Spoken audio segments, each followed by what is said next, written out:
एक छोटे से गांव में ध्रुव नाम का लड़का रहता था। ध्रुव का सपना था कि वह एक उत्कृष्ट तलवारबाज बने।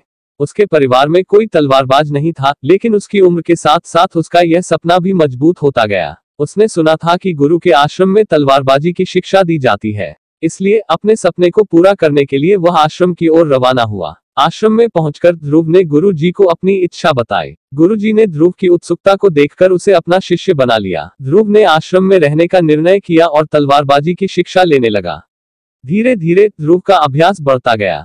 वह निरंतर मेहनत करता रहा, लेकिन उसकी शिक्षा में सदैव कुछ कमी रहती थी। एक रात जब उसने आश्रम के पुस्तकालय में समय बिताने का निर्णय किया तो उसे एक पुरानी किताब मिली। उसके अद्भुत सपने को पूरा करने के लिए उसने उस किताब को खोला और पढ़ना शुरू किया। किताब में एक पुरानी कहानी थी, जिसमें एक लड़के को उसके सपने का पीछा करने की प्रेरणा मिली। इस कहानी ने ध्रुव को और भी प्रेरित किया।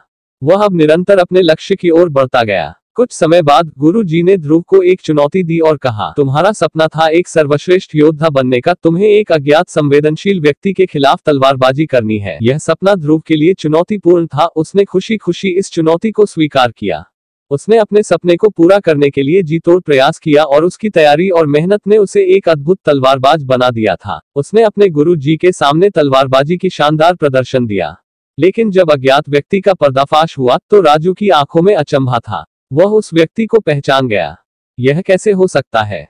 वह तो उसके अपने पिता है, जो कि उसे बचपन में छोड़ गए थे। ध्रुव ने उसके पिता को एक अज्ञात संवेदनशील व्यक्ति के रूप में पहचाना, जो कि उसकी प्रतिभा का परीक्षण करने के लिए आया था। लड़के की प्रतिभा और उसकी उत्सुकता ने सभी को हैरान कर दिया। उसके पिता ने उसे गले लगाकर प्रशंसा की। वह आगे बढ़कर अपने गुरु जी के निर्देशों का पालन करते हुए एक उत्कृष्ट तलवारबाज बना। उसकी मेहनत और अद्वितीय प्रतिभा ने उसे उन्नति की ऊंचाइयों तक पहुंचा दिया। ध्रुव का सपना सच हो गया और वह एक प्रतिष्ठित तलवारबाज बन गया। इस कहानी से हमें यह सीखने को मिलता है कि किसी भी सपने को पूरा करने के लिए मेहनत, उत्साह और सामर्थ्य की आवश्यकता होती है। अगर हम अपनी मेहनत और उत्साह से किसी भी मुश्किल को पार करने के लिए तैयार हैं, तो हम किसी भी सपने को पूरा कर सकते हैं। ध्रुव ने अपने सपने को पूरा किया और हमें भी अपने सपनों को पूरा करने के लिए उसके साथ उत्साह और मेहनत करनी चाहिए। कहानी अच्छी लगी हो तो लाइक कीजिए।